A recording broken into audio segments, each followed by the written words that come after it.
So the second round of the COVID relief stimulus program has just been signed into law. And inside that program, there's up to $25 billion earmarked for tenant relief. So what in the world does that mean for you if you're a tenant?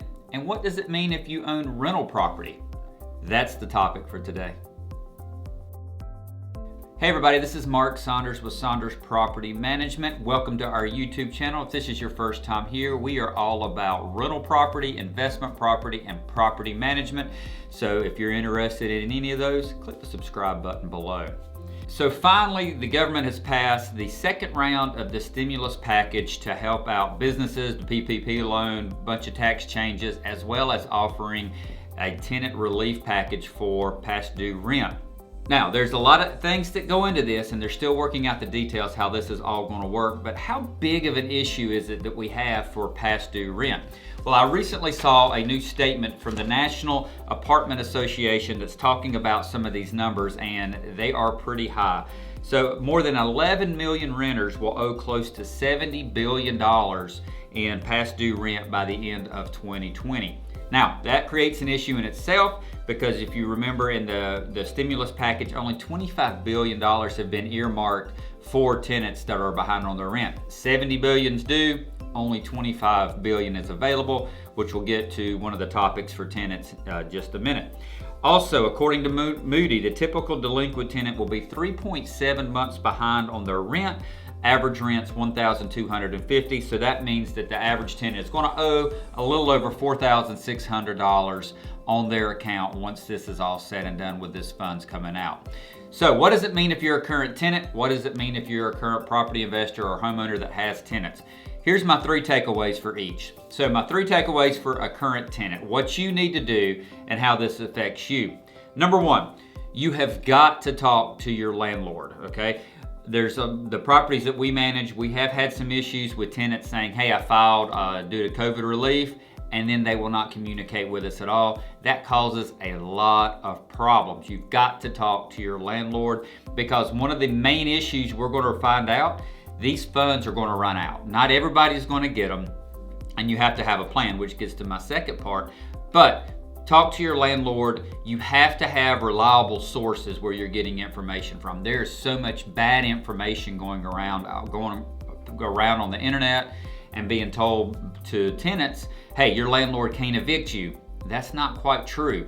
They can still evict you over different reasons to your lease and everything. So talk to your landlord, get reliable sources. Number 2, go ahead and file for the tenant relief fund. Because like I said, over $70 billion is going to be due in past due rent. The funds only have $25 billion. Out of that $25 billion, if you're in North Carolina's been promised around $700 million.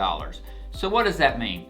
The funds are going to be gone just like that. So do not plan on being able to get all the funds that you need. Matter of fact, there's going to be a lot of people that do not get the funds because they're going to run out pretty quick, just like the HOPE Act did a few months ago. So tip number 2, if you're a tenant, go ahead and file for any kind of relief that you can get, but have a backup plan. You need to talk to your landlord and have another type of plan in place.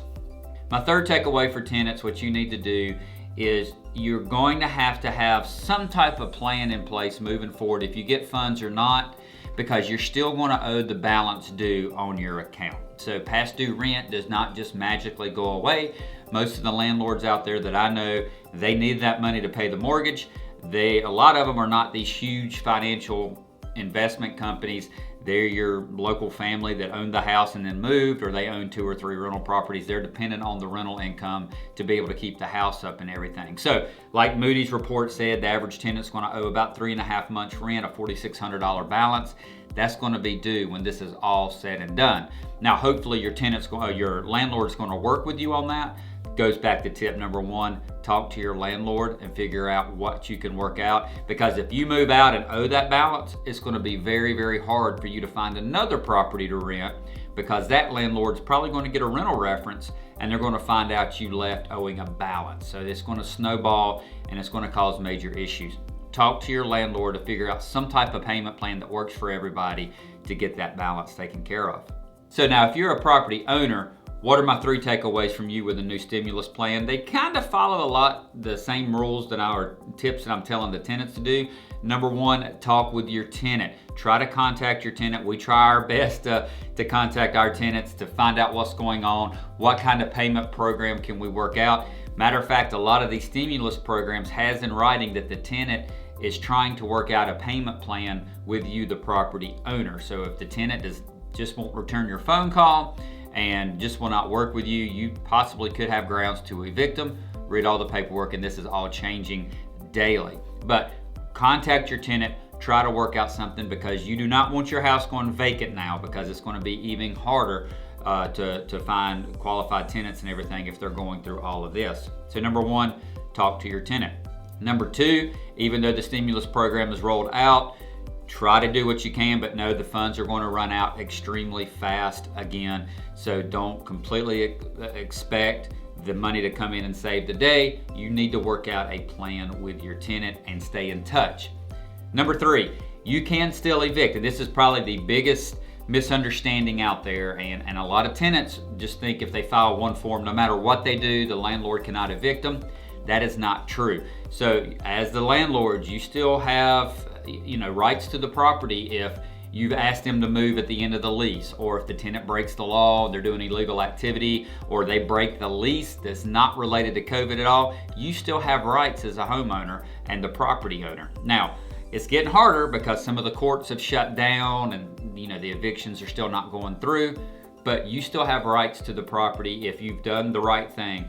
So the tenants need to know you cannot, they can't just do whatever they want. You still have rights as the property owner. If you've asked them to move at the end of the lease and they've held over a holdover tenant, you still have rights to file court papers and do the eviction process. So there you go. The big takeaway, this stuff is changing daily. I am in this business, been in it for years, and this has been an interesting year figuring out how all this works. Leave your comments below. Let me know your thoughts on how you're seeing the stimulus package help you and your tenants. What's some information that you're hearing out there? I would love to hear it. Love to see what's going on out there with other property managers and tenants.